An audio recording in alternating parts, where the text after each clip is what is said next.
Hi there, hello, welcome once again to reading Machiavelli's Discourses. We're continuing in Book 2. Today we're looking at Chapter 15. We're kind of near the middle of Book 2 now.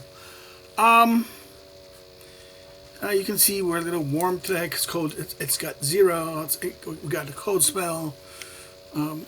So if we put the circulation on the air, we'll freeze to death. So this is that weird time of season. So let's go right into it. Weak states will always be ambiguous in their resolutions, and slow decisions are always harmful. So therefore, weak states. The title has two principles in it. What about weak states will always be ambiguous on their resolutions, and slow decisions are always hurtful. Okay. In this matter, in this same matter, and in these same beginnings of war between the Latins and the Romans, it can be noted how in every consultation it is good to get in the particular. Now, of course, this is, the word particular here means individual, right? Get to the individual or the specific, right, of what has been decided, and not to stay always in ambiguity or uncertainty about the same thing. So he says, basically, regarding these things about the Romans and the wars between the Romans and the Latins, let's get into the specifics rather than stay in the ambiguities, right? This is seen manifestly in the consultation the Latins held when they were thinking of alienating themselves from the Romans. So, in other words, the Latins in their deliberations about the consultation they had about when they were amongst each other about when they were going to separate or alienate themselves from the Romans, leave their arrangement.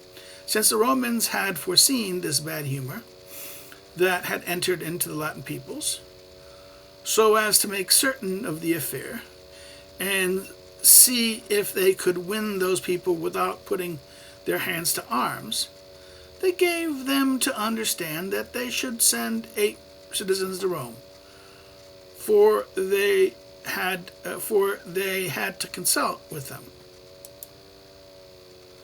Okay, they had to consult, right? This is from Livy 8:3. Livy says the Romans summoned 10 of the leading Latins, right? Having understood this and become conscious again, having conscience, and having conscience of having done many things against the wishes of the Romans, the Latins held a council in order to who should go to Rome and to give them a commission as to what they had to say. And when Annas, the praetor, was in the council during this dispute, he said these words: I judge it to belong to the highest of our affairs for you to consider more what we ought to do than what is to be said. Once the counsels are made clear, they will be easy to accommodate words to things. In other words, Annas makes a point that we should we instead of paying attention to what we're going to say, we should decide what we're going to do. Because it's always easier to accommodate words to our decisions, later words. In other words, it's more, as he says, once the counsels may be clear, it will be easy to accommodate words to things, right? Without doubt, these words are very true and should be relished by every prince and by every republic. In other words, to spend your time paying attention more to the decision, what to be done, than to the language. The language can always be fixed, right? I think many statesmen and political thinkers pay more attention to the words and not attention to the decision of what should be done. Okay. For when they are in ambiguity and uncertain as to what they wish to do, they do not know how to accommodate their words. But once their spirit is firm, and what is to be executed is decided, it is an easy thing to find the words. In other words, great line. I think this is true. In other words, if you don't know what you want or what you're going to do, then it's hard. The language becomes the big problem. But when you're clear what you're going to do, you can find the words for it. I have noted this part more willingly in as much as I have known such ambiguity to have hurt public actions with harm and with shame for our republic. In other words, I mean, the Florentines, because they didn't have a correct will, they were weak and they were irresolute. They often paid more attention to saying things, and because they weren't clear about what they could do or say, what they wanted to do, and they were often irresolute and convoluted in their language, right? It will be verified that among doubtful policies, where spirit is needed to decide them, this ambiguity will always be there when weak men have to give counsel about and decide them. In other words, the danger is weak men will be weak. If you give counsel, weak men to make the decision, they're going to be mealy-mouthed. They're going to vacillate. They're going to be mealy-mouthed in that sense, right?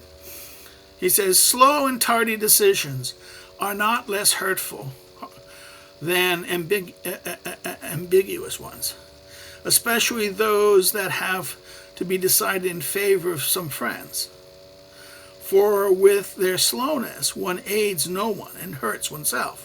So in other words, some decisions, particularly you're aiming at decisions that are designed to help friends. You should decide. Do it. Decide. You shouldn't dilly-dally. You shouldn't procrastinate. You shouldn't delay. Do it slowly, half measures. You should do it because it doesn't hurt anyone. And it doesn't help anyone, and it only hurts you.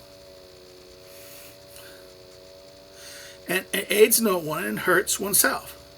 Decisions made thus proceed either from weakness of spirit and of force, a weakness of spirit and of force, or from malignity of those who have to decide, who, moved by their own passions, to wish to ruin the state or to fulfill some other desire of theirs, or do not let the decision be carried out, but impede it and cross it. In other words, he says, okay, a lot of reasons these decisions are made proceed this way, this weak way, this half-hearted way, is because people don't have enough either no will or not enough strength to do so, right? Or they're moved by, in other words, or they're moved from malignity of the malignity, the bad faith or bad interest, action, bad faith of those who who are to decide, and who moved by their own passions and wish to ruin the state or fulfill some other desire of theirs, and therefore do not wish the decision to be carried out and impede it, or even undermine it, right? For even when they see popular fervor taking a pernicious part, the good citizens never impede the decision, especially in things that cannot wait in time. So a good citizen is not going to block it if it requires action. Now he's going to go into examples, I suspect. When Hieronymus, the tyrant of Syracuse, was dead, and there was a great war between the Carthaginian and Romans, the Syracusan came to dispute whether they should follow the Roman friendship or the Carthaginians, right? This is in Livy 24, right? 28. The order of the parties was such that the thing remained ambiguous. In other words, the interest, the ardor, the passions of the parties that divided the parties. In other words, they were divided in their own interest, was such a thing that it remained ambiguous. Nor was any policy taken up until Apollonides, one of the first men in Syracuse, showed with an oration full of prudence that whomever held the opinion they should that they should adhere to the Romans was not to be blamed, nor were those who wished to follow the Carthaginian party. But it was good to detest ambiguity and tardiness upon taking a policy. In other words, if you're favoring this or you're favoring that, you're not to be blamed. That's just a good policy. But you're going to be blamed if you're going to be, well, I'm afraid to, ambiguity in that sense, right? For he saw the ruin of the Republic. In other words, he says that detest ambiguity and tardiness in taking up a policy. We have to make a policy. Make your minds up. For he saw the ruin of the Republic altogether in such ambiguity. But once the policy was taken up, whatever it might be, some good could be hoped for. In other words, the failure to make a decision was more dangerous than making the decision. Because whatever the decision, even if you think it was wrong, there could be still some good achieved from it, where there could be no good by dilly-dallying and delaying the decision. Nor could Titus Livy show the harm drawn from remaining in suspense more than he does in this regard. He demonstrates it in the case of the Latins also, where the Lavinians were asked by them for aid against the Romans. They deferred, deciding it so much that when they had gotten right outside the gate with their troops to give the help, the news came that the Latins were defeated. Milonius, their praetor, said of this, this little way will cost us very much with the Roman people. In other words, the fact that you decided, then you waited, and then you did something half-hearted. Quoted from Italian, quoted in the Italian from Livy 8, book 8:11, right? For had they decided at first either to aid or not to aid the Latins, either by not aiding them they would have not angered the Romans, or by aiding them the aid wouldn't have been in time, and they could have made them win with the addition of their sources, right? But by deferring, they came to lose in any case, as happened to them. So therefore, the example here is that the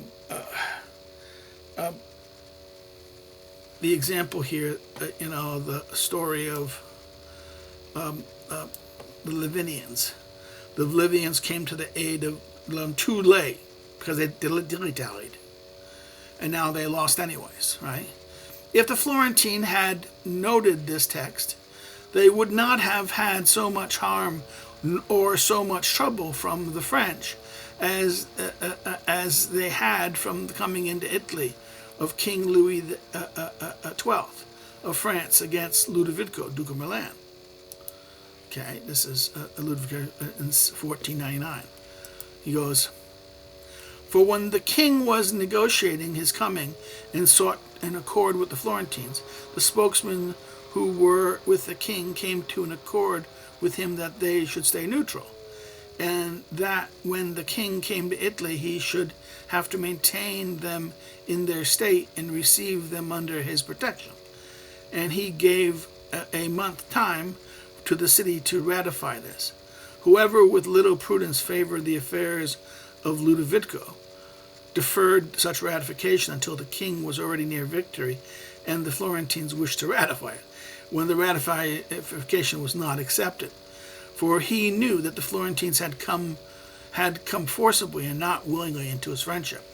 This cost the city of Florence very much money, and it was about to lose its state, as happened to it later from a similar cause. In other words, they waited too long. They picked the wrong side. They waited too long, and then they waited too long. They should have picked this side. They should have been neutral. They should have agreed to his terms when then. Now it's too late. They were, this policy was so much more to be condemned, or damned, in fact, damned, since it did not serve even Duke Ludovico, who would have shown many more signs of enmity to the Florentines if he had won than had the king. Right, so therefore, there's make a difference. It was a lose-lose by delaying that and refusing to make a decision there. They, was worse. There was a lose-lose situation by not acting.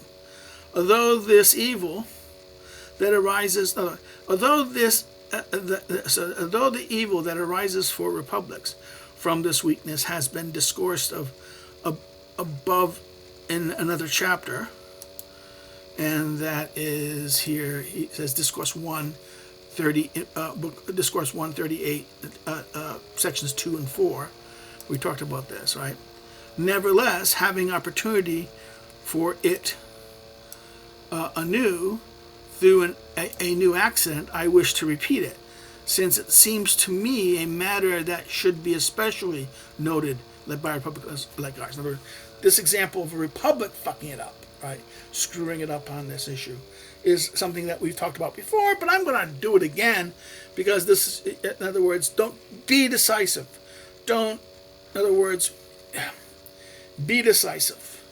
Don't do these kind of half measures and wait, delay decisions that you end up only harming yourself in that sense, because you think you're weak in that sense. This is what he says here, and he said we talked about this before in like a previous in book 1. Was it 28? What is it? It's book 138. Sorry. He says, but I wish to repeat it, since it seems to me a matter that should be especially noted by like our republics, like the contemporary republic, the Florentine Republic. Okay, we'll stop here. If you have any comments or questions, please put them below and I will notice them. If you like the video, hit the like button. Hit the like button. Why? Because it helps the algorithm, right? If you liked it, show your liking of it. If you share it to your friends, share it to your colleagues, share it to people that you'd be interested in seeing this, or share it far and wide, right? And last but not least, if you're not subscribed, subscribe. And help encourage others to come check the channel out, check out the other videos that we did on the Machiavelli, and also the other, like Aristotle, Thucydides, Montesquieu, Locke, Rousseau. We've done Schmidt. We've done the playlist has many of these readings of text. They're key texts. So go check it out. And remember, by liking, by commenting, liking, sharing, subscribing, all this helps the algorithm. So when people search for or Machiavelli's Discourses, they'll find this. Now, if you didn't like it, you can always say, well, I didn't like it, but say why. Spell out why in the comments. This way people can benefit from this. Again, we're doing this more to kind of help people and as an educational tool. Another thing you can do is you can follow me on social media. The links are below. You want to know more about me as a researcher, scholar, and check out my academic scholarship and stuff like that, check out the academic social media links below, the social media links. And if you want to contribute by helping what I do, financial help is always welcome, especially now in these difficult times. Please do that through Subscribestar or Patreon. Or by buying one of my books listed below through either a local bookstore, online distributor like Amazon, Barnes & Noble, Libris, or through the publishers themselves. We'll take care, and we will look at the next chapter of 16 in our next time together. Take care. Bye-bye.